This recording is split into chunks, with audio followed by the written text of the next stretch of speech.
میرے آقا صلی اللہ تعالیٰ علیہ وسلم کے پاس ایک شخص آیا اور اس نے کہا کہ میرے پاس بہت بری عادتیں ہیں، بہت ساری، میں بیان تو نہیں کروں گا لیکن میں سب نہیں چھوڑ سکتا، کوئی ایک چیز آپ بولیں ایک ہی چھوڑوں گا لیکن وعدہ کر کے چھوڑوں گا، شراب پیتا ہوں، جوا کھیلتا ہوں، یا جو بھی کام ہیں، بہت ساری بری عادتیں ہیں لیکن آپ ایک عادت کو بولیں میں چھوڑ دوں گا، وعدہ کروں۔ حضور نے فرمایا پکا وعدہ کرے گا؟ اس نے کہا ہاں۔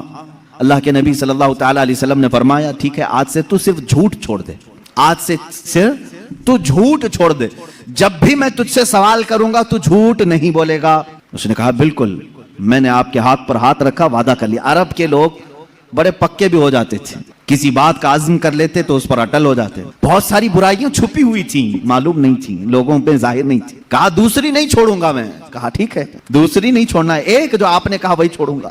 گھر گیا، اس کے بعد اس کی دوسری جو عادتیں تھیں وہ شراب کی ہو یا جوے کی ہو، جیسے ہی اس عادت کے قریب جاتا اسے میرے آقا صلی اللہ علیہ وسلم کا خیال آتا، کل اگر محفل میں جاؤں گا، حضور نے اگر سوال کر لیا کل شراب پیا تھا، وعدہ کر کے آیا ہوں، جھوٹ تو نہیں بول سکتا، اور سچ بولوں گا تو سب میں ذلیل بھی ہو جاؤں گا، کوڑے بھی کھانے پڑ سکتے۔ جوا کی طرف اگر دھیان گیا تب پھر خیال آیا کل اگر اس کے بارے میں پوچھا گیا تو کیا جواب دوں گا، جھوٹ تو نہیں بول سکتا، آج وعدہ کر کے آیا ہوں۔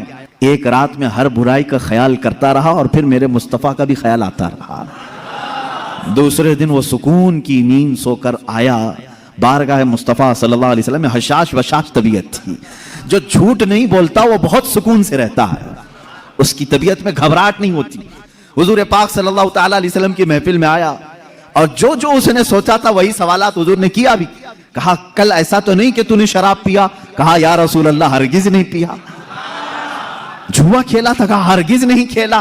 جتنی برائیوں کا حضور نے پوچھا بالکل نڈر ہو کر کے سچ بات کہا اور کہا اے میرے مولا تو نے ایسا رسول بھیجا، ایک برائی کو مجھ سے چھڑایا، اس کی صدقے میں اللہ پوری برائیاں ختم ہو گئی۔ یہ زندگی کا معیار یاد رکھو، جھوٹ ام الخبائث ہے، برائیوں کی ماں ہے، یہاں سے بہت ساری برائیاں تمہارے اندر جڑ پکڑتی ہیں۔